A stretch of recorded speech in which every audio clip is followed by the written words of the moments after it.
Late one summer, in the dense woods of the Catskill Mountains, a group of friends stumbled upon an unsettling relic.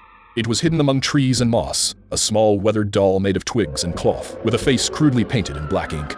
Its hands were bound together with twine, and what looked like rusty nails jutted from its eyes and mouth. The doll was bound to a wooden cross, as if something had pinned it there to keep it from escaping. They were curious but unnerved. Who had left it there?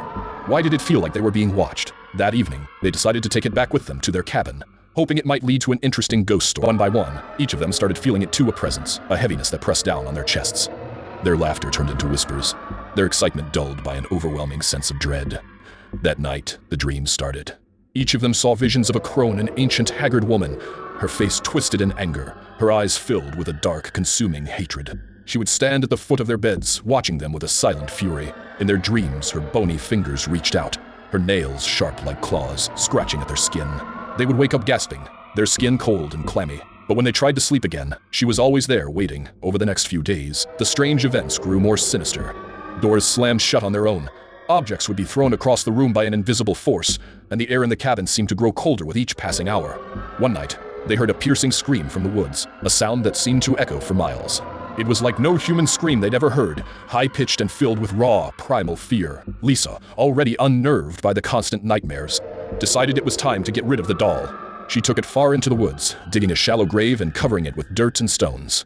For a moment, she felt a strange calm, as if the air had suddenly cleared. But that night, the dreams returned, more vivid than before. The crone was furious, her skeletal face even closer, her hollow eyes filled with a fury that seemed almost human.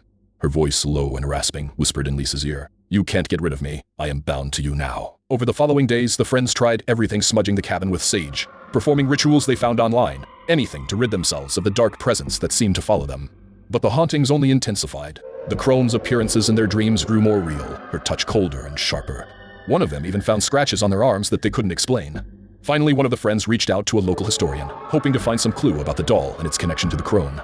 The historian was hesitant at first, but finally admitted to having heard tales of a Catskills Crone. According to the legend, she was a healer or perhaps a witch who had lived in the mountains centuries ago, shunned and eventually executed by the local villagers.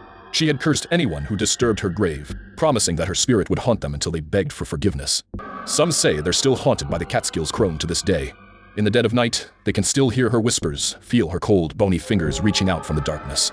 And sometimes, when they least expect it, they catch a glimpse of that same twisted doll, lying in a place they know they never left it.